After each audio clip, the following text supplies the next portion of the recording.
Hair. This is going to be a video essay about hair.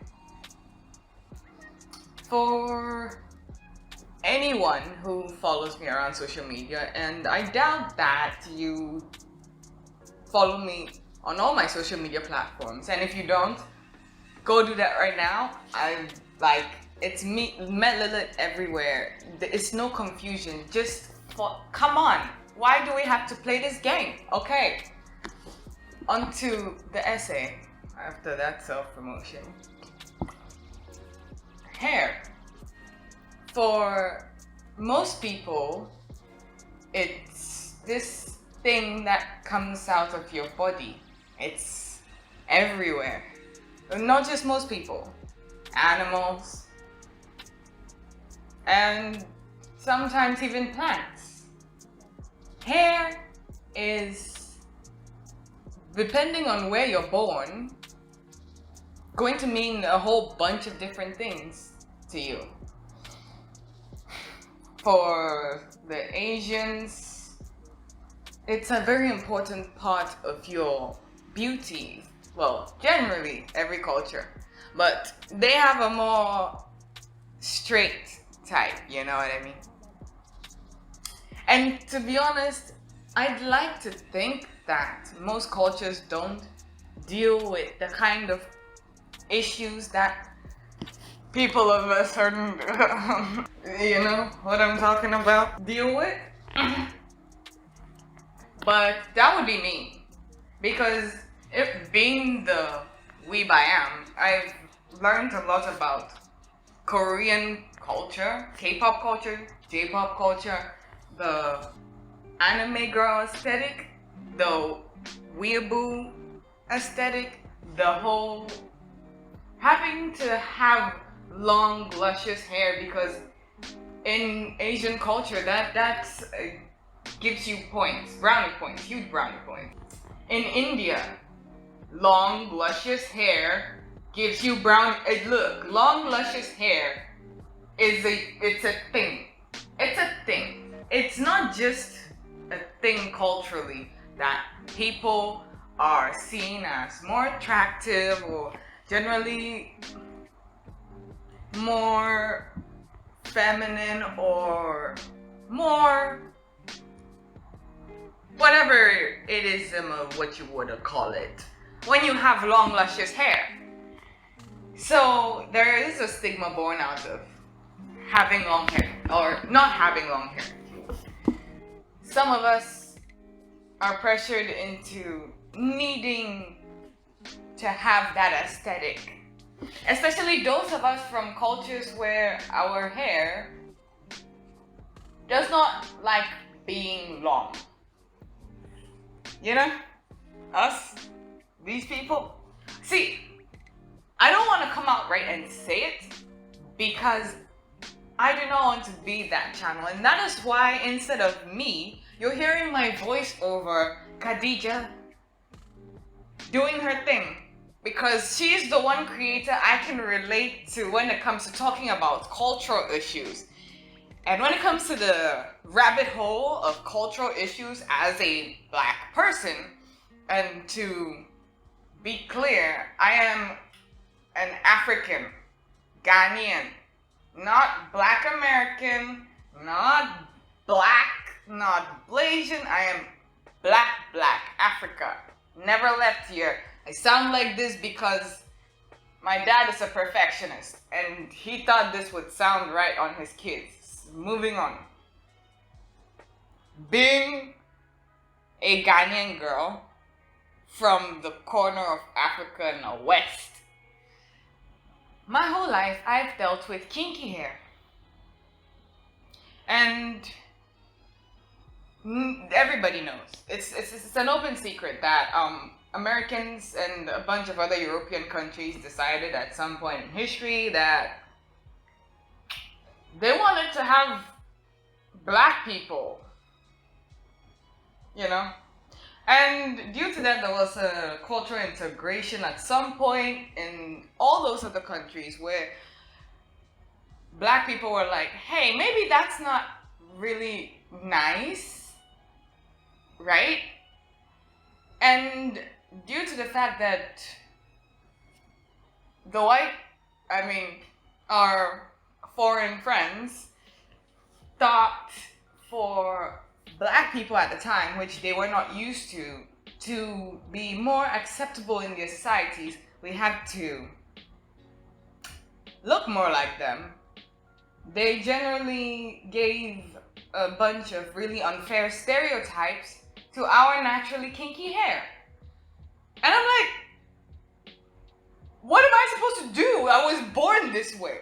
But those stereotypes stayed well entrenched, not only in their societies, but ours too. And growing up as an African child in the early 2000s, for some reason, there was an immense pressure to have straight or at least loose curling hair. And for someone, well, if you can't tell of a lighter skin tone, my mom or my parents were under the impression I just had to like at least fit the so I never had control or agency over my own hair for as long as I can remember. And to be honest, I didn't care. I put on my best fit today because I just wanted to present as the black woman I am. All this is African made, homegrown black mama territory. The control that my mom had on my hair had me going through an identity crisis. Like, on top of the fact that generally, even if you never left this continent, the moment you slightly misidentify with being a stereotypical black person, you get a lot of hate. And it's worse when you look the part. So I've never really got the acceptance that I needed or wanted as a black girl. And so I've always identified as somewhere in between. Introducing, I am coming out today as a table. I always say I'm a coffee table. It's they, she, her, they, them. I'm non-binary. Let's not go into that. But my point is, it's not really nice to just have people make you feel a certain way about a characteristic you just have no control over. But for black people, we just kind of went with it, right? Cause like, hey, what the fuck we gonna do? Generally lately, there's been a rise in black acceptance and stoner culture, where we find a lot of people are more accepting of fros and weaves and dreads and yeah, let me just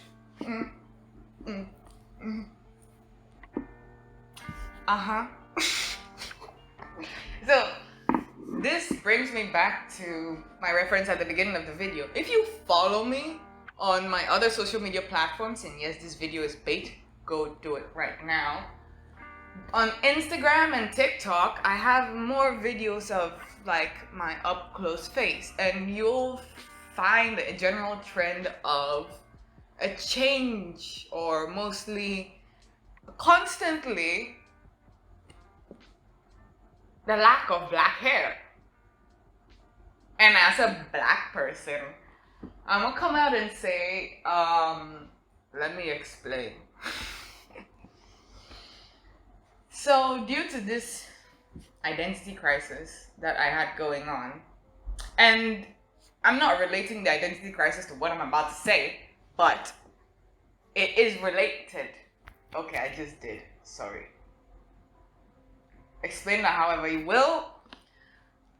At some point, as we all do, after taking too much of the lessons and daily cuddles and fresh air from Mary Jane, you come to a realization or awakening, or second awakening, they like to say, in the stoner circles.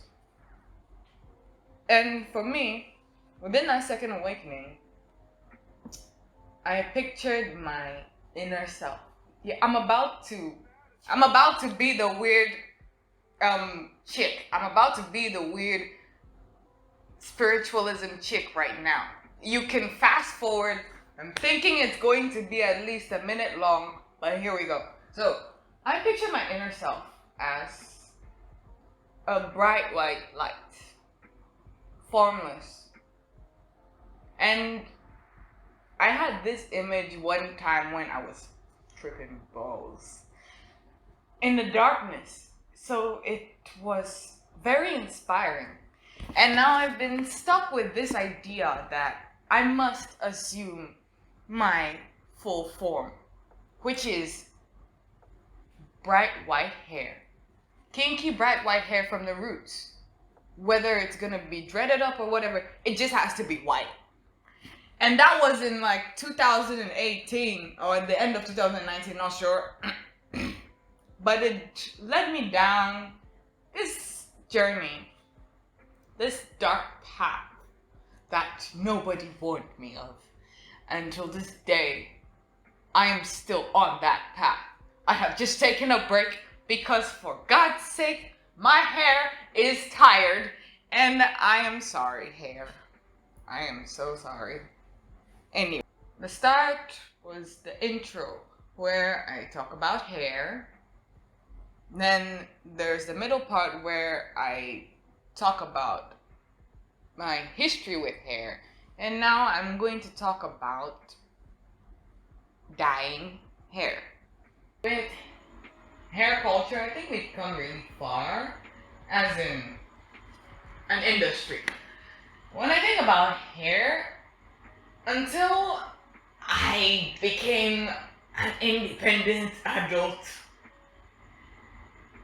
and this is important in my backstory because, like I said, mom had control over the hair. I was kind of a I was a horrible tomboy. Hence the dress, because I've come out, I'm lying, okay, I finally understood what was going on, but now I accept my femininity more because I no longer associated with the things that I used to that made me feel I had to cover it up or hide it. Some of those things being my mom's behavior towards my hair. She just always made me feel I had to have this to be pretty or to feel like a woman. And at some point, I was like, child, I don't want to be a chick. Like, what the? And this type of white hair that I keep envisaging, it's not particularly long, luscious white hair. To be honest, I have a lot of wet dreams about shaving my head bald. But I still think I would miss it though. You know? Like, we all think about it. Like, all this combing and this Vaseline and all the shea butter and the washing and the straightening. You like wanna sometimes a child, I have seen many a friend go through that moment where you think, I had it, and you get that sharp object and you start going at your hair. And I have come up to that crossroads a bunch of times. And every time, the thing that stops me is just that thought that tomorrow you're going to take a shower. And when the water hits your scalp, you're going to remember what you did. And you're going to wish you had hair. And you're going to remember that you gotta wait at least 2 more years before you see your hair again. And it just brought me to the conclusion, if hair was an astrological sign, it would be a Taurus. Because Generally, we have a love-hate relationship with hair, and it never does what you want. And I swear, think about it. Your pubic hair, some people like to claim they're fine with it, but we all know you're just accepting the reality that you can't do anything about it. And then others, we go full on laser, pew pew, get that shit off me. And then there are some of us who braid that shit out, and some that will shave it religiously. And it's not that we don't understand why it's happening, it's just why does it have to happen over there in particular? Tangents, I'm going off on a tangent. But generally, even when it's head hair, white people want their hair to be stronger and not fall out so easily. They want to be able to at least shave their hair to like make a bob or a mohawk, the way black people easily do that, but they can't because their hair is fucking straight. Black people want to be able to have that straight hair so we can comb it out easily and like bathe through it as much as we want and not have to always make it look presentable, because generally kinky hair has the tendency to want to look however the fuck it wants, no matter what you do. I don't know about Indian people and Asian people, but I imagine they have something in general that they dislike about their hair that they wish they could do something about. And it's just fucking everywhere. And it's just, here we are. We're mammals. That fucking alligator that crawled out of the sea, I swear to God. We could have been swimming around in the oceans, all scaled up. No need for all of this sunburn. No need for all of this lotion. But here we are. So, most of us figure out what we're gonna do with the hair at some point. Some cut it, some straighten it, and this is directly related to the African culture of black people because that's where I'm from. And like my mom decided, she straightened my hair out for a long while. And when I gained independence, I was like, I don't even wanna do this. I didn't cut it, but I thought, what could I do with my hair that would make me feel comfortable rocking it no matter the situation? And that's when I discovered hair dye. I began my hair dye journey in 2019. I was determined to have that kinky white hair. And being the perfectionist I am, I did all the research. Like, all the freaking research. I did the research on folks dyeing, the non-permanent dye, bleaching, coloring, real dyeing. I also did research on how to do it at home, and then I did research on what is done in the salons and how it affects your hair, how long it lasts, what you do. I went in because I just did not want it to fail. Due to the rabbit hole of research I went down, I found a very beautiful number of channels. So one that I need a shout out to Brad Mondo. The first attempt, before even I started the hair dye journey, it was a slow progression down the coloring rabbit hole. I started with, like I said, if you check my Instagram and TikTok, a lack of black hair. Even though I had my natural kinky black hair, I would braid with colored weaves white, blue, green, sometimes red. Just trying everything out, trying to see what works, like what matches here. But I knew I was going for white at the end of the day, and I was going for white permanently. Now, the moment I made that decision and I started checking it up, the internet will tell you, don't do it. Don't do it. Don't do it. But seeing as we don't listen and we want that white hair, we're gonna do it anyway. From what I learned, trying to actually achieve that on your own is almost impossible. Like, go watch the Brad Mondo videos. They scared me shitless. So I decided I was going to go to a professional. After searching and searching, I just didn't know who, where, which, what.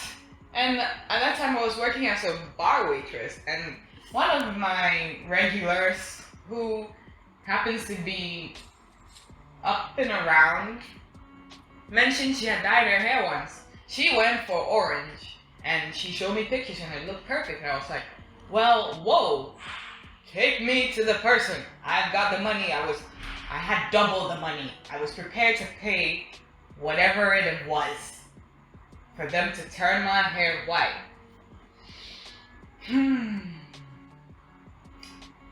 Obviously, that didn't go as planned.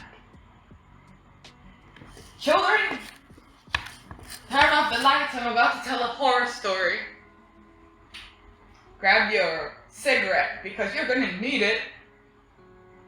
It was 4 o'clock in the evening. I closed from work and she said the place would be open at the time. So she took me along, and if you are a native of Ghana, this was Tema. She took me from Community 10 to 1. There is that road, or the main road where you usually get a car, and there was this little kiosk in the road, like right at the edge of the road, stuck in the wall by the side of the road. And I'm thinking, okay. It wasn't even a salon, it was a barbering shop. And I'm thinking, that doesn't make sense, but they do that and they work with hair, so maybe I'm just judging. And then we get inside and this dude looks like he just doesn't care. He's unbothered by anything and everything going on. And that's fine. But then I mentioned I'm trying to dye my hair white, and he's like, he could totally do it. I asked how much. He says 60 cedis. So I'm like, that's cool. I was ready to put down 200, but let's get on with this. And he asked if I have a hair dye. Luckily, I planned in case they didn't have some, and I bought 1 box. The hair that I had was not the hair that you use 1 box on. Like, I had a lot of hair. 1 box was not gonna cut it. I didn't know at that time, but this guy was like, great, you have a box of hair dye, let's go. Didn't even prep the hair, did not comb it out, did not do anything that is usually necessary or needed for the preparation of hair dyeing, and just open the box, mix the contents into a bowl on the side, put on the gloves, put his hand in it, and just started rubbing it into my hair. Just like that. And I was visibly concerned, and I was like, is that how it go? But he was already doing it. And he's like, yeah, this is how it goes, this is how it goes, this is how we're supposed to do it. And I'm just sitting there thinking, I'm fucked, aren't I? So he rubs all of the dye into my hair as haphazardly and messy as possible, trying to get it everywhere, but it wasn't enough. And then he stops abruptly and goes, oh, the dye isn't enough. We have to get more. Like, At this time, it's 8 p.m. at Community 1 by the roadside. Like, there's generally no hair shop for miles. And nowhere in sight to get another box of dye. I sat and watched as my hair slowly turned orange. Orange with some brown and blonde patches in the back and around that. I still never saw the day, but would always hear people point out to me here because like it's in the back. So someone would be like, hey, look, there's a blonde patch in your hair. And I'm like, what? Yeah, that didn't go well. He got paid. I paid him, I think, the full 60 or 20 or 40 CDs for fucking up my hair. He washed the dye out, and the lady who brought me along, she had just gone mute at that point because she knew she had fucked up. And all I could do was silently breathe as I went back home with my hair now orange. A lot of things went through my mind that day, none pleasant, but I wasn't deterred. I was now more than ever determined to get my hair white. Instead of looking at it from the "this is horrible, my life is over" perspective, I looked at it from the okay, I didn't get white, but it's orange, so I can get to white from there, right?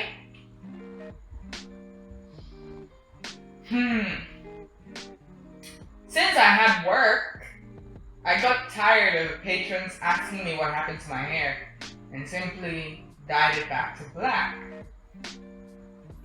But oh, you were wondering, did I not say I was gonna not stop? Of course, I said I was gonna not stop. I just had to keep my hair black for work at this point in time. And that leads me to tell you about the second time I tried to dye my hair.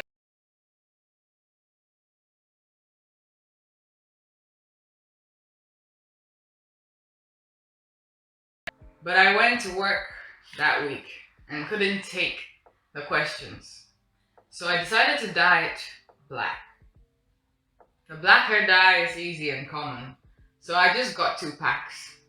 Because I have learned from the first time, I mixed it up and applied it and then waited.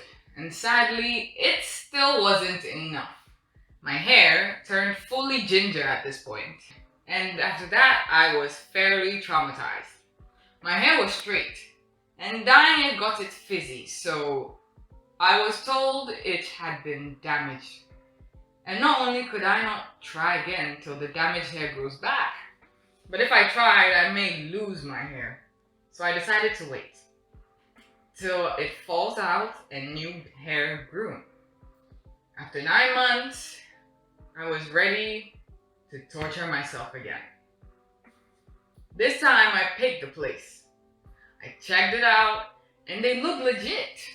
People walking out with fire green hair and purple hair. I thought they definitely knew what they were doing. So I asked a friend who does hair to come with me, so she can yell at the hairdresser if they were fucking up the parts of my hair that I couldn't see.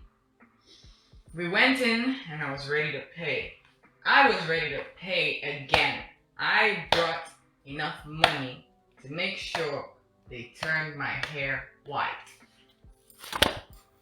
But guess what happened? This time I prepared for them in case that they didn't know what to do.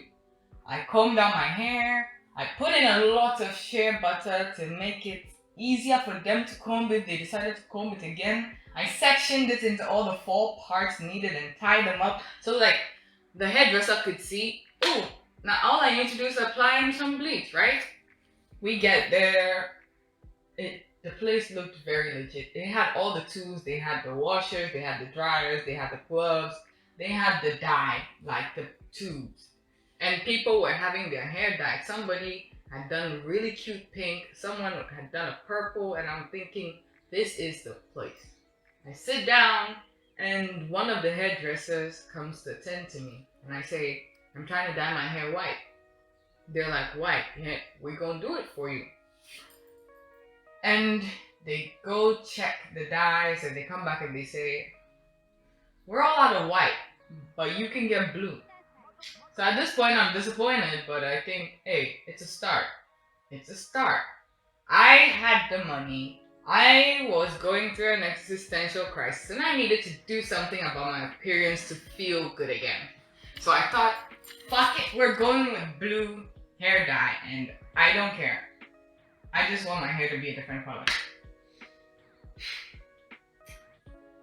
The guy undoes the buns in my hair that left it in sections, and I'm thinking, okay, that's fine. That's fine. Maybe I didn't do it right. And then he starts to comb out my hair. Luckily, I put shea butter in it because, as we all know, hairdressers treat your hair like it just caught it murdering somebody. They treat your hair like it owes them money. Your hair owes them money, but god damn it, I will pay. Why do you have to treat my hair like I'm not going to pay for this? They combing it like they're trying to get all the cash that you're gonna pay them later from the roots of your head. Like, you better pay me, bitch. Jesus. It was uncomfortable. Note, this person was also male. There were female hairdressers, but they left me to the barber side of the shop. It was like a barber hairdresser conjoint thing. After that horrid experience of them combing my hair out, he then decides to wash it. Let that sink in. Cue the meme of Elon Musk carrying the sink into Twitter's headquarters. Because after the many Brad Mondo videos, and also cue the meme of Brad Mondo repeating at least 5 or 7 times, don't wash the hair before you dye it. The bleach is going to eat at your hair, and that's already uncomfortable. But now that you've washed it, the usual oils and dust and dirt that protects the naked bare scalp and the hair follicles is not there anymore, and the bleach is just going at your head. And I protested. I asked questions. I said, dude, I don't think that's a good idea. He's like, oh no, this bleach, you have to wash the hair or else it won't work. And I'm like, well, you're the hairdresser.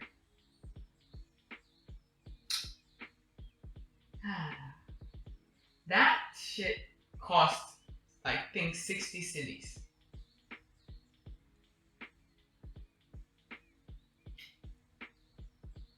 Well, I just flashed back to some trauma. After washing my hair, he then proceeds to apply the bleach.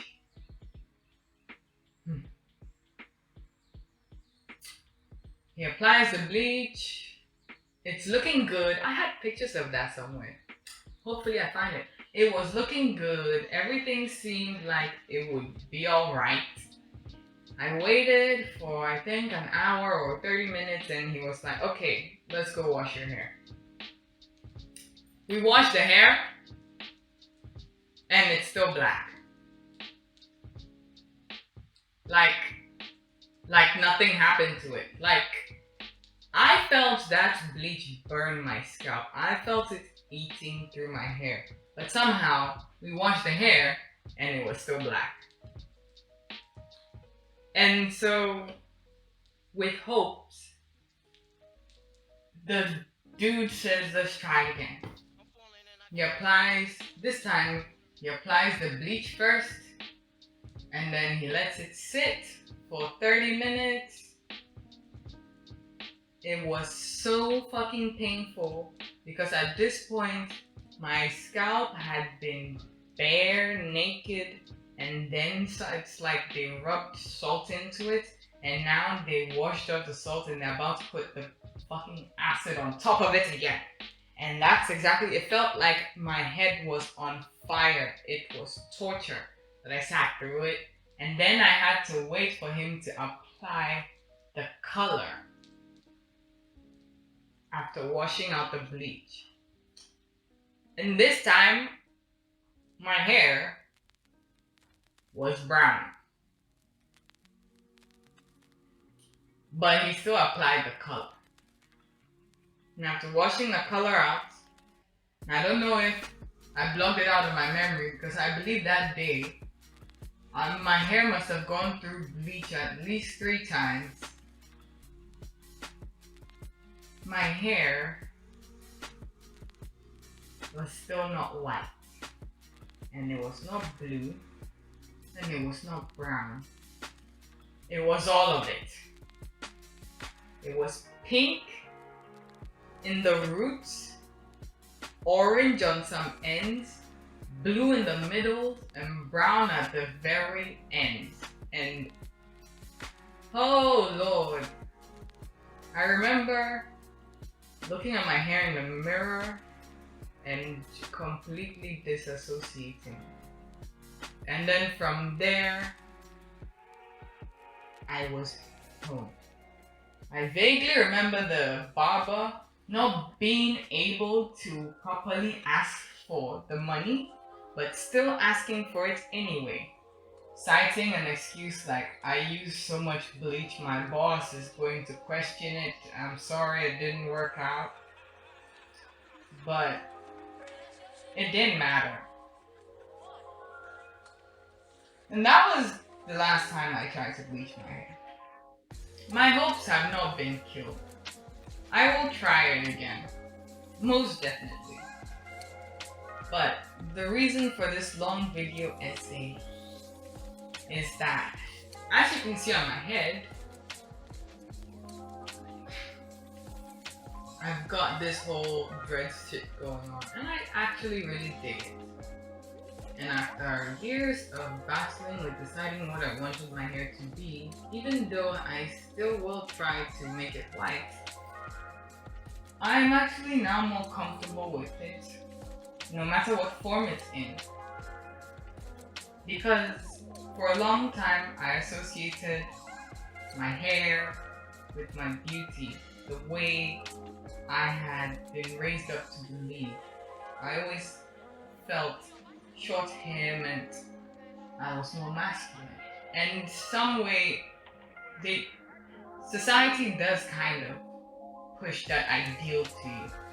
But after a while, I realized, hey, I'm sexy whenever. So, case in point, long story short, next time I go to dye my hair, I'm doing it myself. This time I'm doing it myself. And don't dye your hair. Psychologists state that it's a very big indicator of mental illness. I'm still gonna do it though. You know what that means. I mean, look at me. This has been Meh, and I thank you for coming and taking that ear beating about hair. Probably don't even know why you needed to hear that, right? But you heard it. I think at some point I forgot the whole purpose of the video. Okay, no, I didn't. I think I got it. The inner perfectionist just eating me every time I try to do something. It's like, you left something out. You forgot something. Doesn't matter. This is every time I try to dye my hair. Why hair is important? Relationships with hair. Hairology. Take this as you will, however you will love your hair or not. that's your problem. You can cut it, you can dye it, you can braid it, you can leave it, you can do whatever you want with it. It's yours. We're not gonna talk about those women going around shouting armpit hair acceptance. That's something for something else. In fact, I'm never gonna take that conversation seriously. But long story short is, and I think it's going to be a running theme across most of my videos, but look at me. I don't look mentally stable. I know. But I'm happy. Whether you like your hair long, short, colored, black, white, dark skinned, lasered, bald, whatever, just do whatever the fuck makes you happy. Thank you for watching this. Thank you for listening to my bullshit. See you in the next video.